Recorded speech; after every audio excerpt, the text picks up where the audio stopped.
Residents and business owners of quake-damaged properties just south of Kaikōura are questioning why their homes remain red-stickered when the railway line behind them will be operational again in just a few weeks. Today marks 2 years since Kaikōura was hit by a 7.8 magnitude quake, but while many in the district are trying to move on with their lives, some just can't. It's not their fault. Decisions by local and central authorities force them to stay away from their quake-damaged homes, and businesses due to the danger posed by steep cliffs, I'll try that again, and rockfall. So how is Kiwi Rail able to operate a passenger service directly behind their homes and the cliff? Our South Island video journalist Logan Church picks up the story from a seemingly abandoned motel at the side of State Highway 1.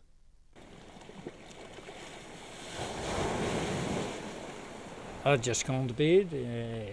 Emiko was still watching TV and the earthquake hit, and I tried to get out of bed and find my leg because I have a prosthesis and the power had gone out, so I was grappling around in the dark, finally found it, and we managed to get out of the motel and up onto the railway line at the back of our place. That's Sam Leary. He and his wife Emiko own the Ocean View Motel, about half an hour south of Kaikōura. They've owned this slice of paradise for 18 years. It sits in front of the coastline, and the view is simply breathtaking. It was a very special place and a great place to go fishing from.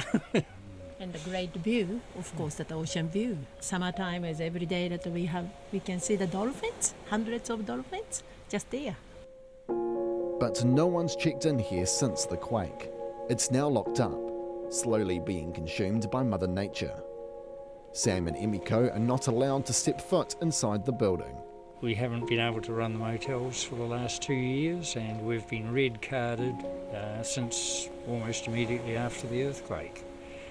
So we're now awaiting a decision from council as regards the section 124 red card. Sam doesn't criticise the council for this, unlike other residents Checkpoint's spoken to. More on the council response soon. But here's the problem.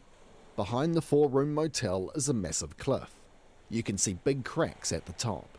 The motel's back garden is littered with massive boulders that came down that cliff during the earthquake. Their buildings were mercifully spared from the rain of boulders. Sam and Emiko's neighbour, Kevin McQuillan of Para Rocks Cafe and Bar, is in a similar boat, and he's found delays in finding a way forward soul-destroying. They tell us, oh, you'll get a decision in May. When May comes, oh, you'll get a decision in June.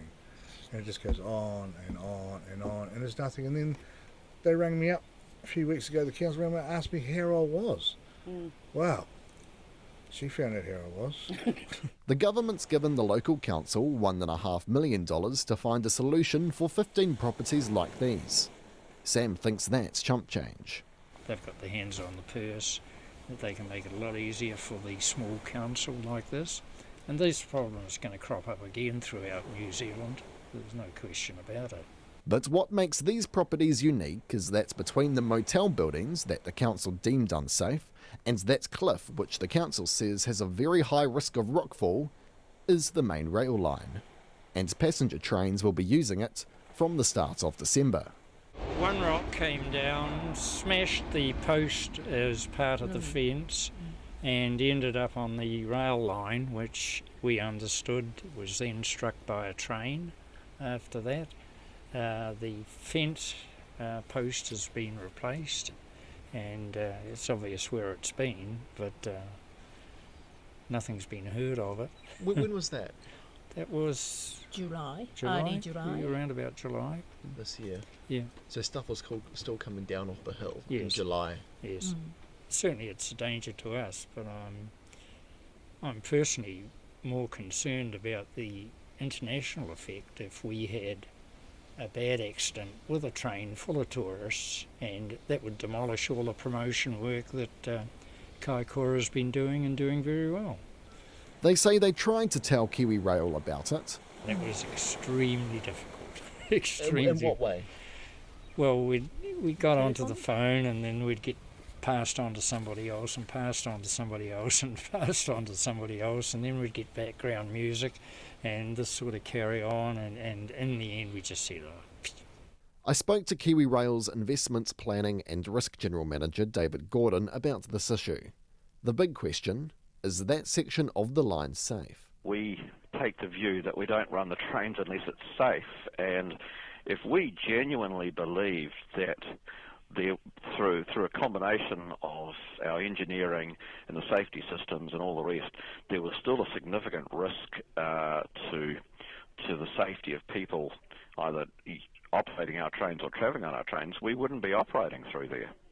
We are confident that the combination of safety things we have in place provide for the safe travel of people. Well, put another way, I would absolutely travel on one of those trains, and I'm really looking forward to doing so. I also asked about that July incident Sam talked about earlier.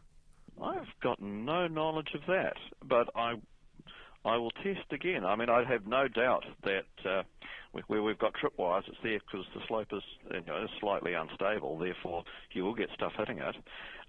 If you've got a train can hit a tiny bit of hit a tiny piece of rock. I mean, the train is always going to win that. It's not as if it's going to come off the lines for that.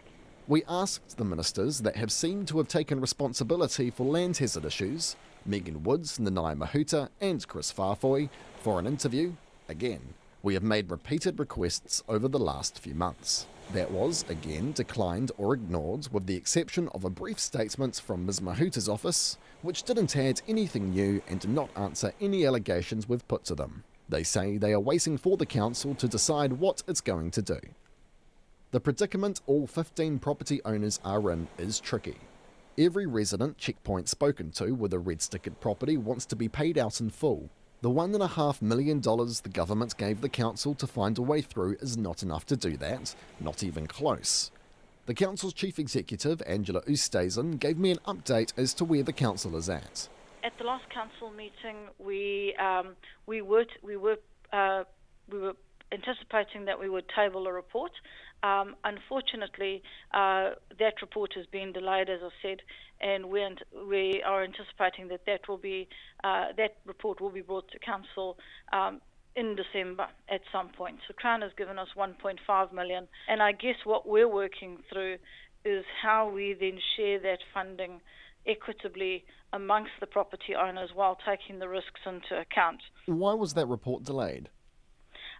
It was delayed because as I said, we're still working through the policy and we're still working through the criteria, and of course we're still working with the various governmental agencies that are providing support to us in this area. So the process does take long, it is complex, and it has taken longer than what we envisaged it was going to be. But as another earthquake anniversary comes around, for some people that devastating earthquake might as well have happened yesterday. Personally, I don't really want to come back onto this property again. Me too. To me, it appears to be just a gigantic pile of shattered rocks that could go in any direction.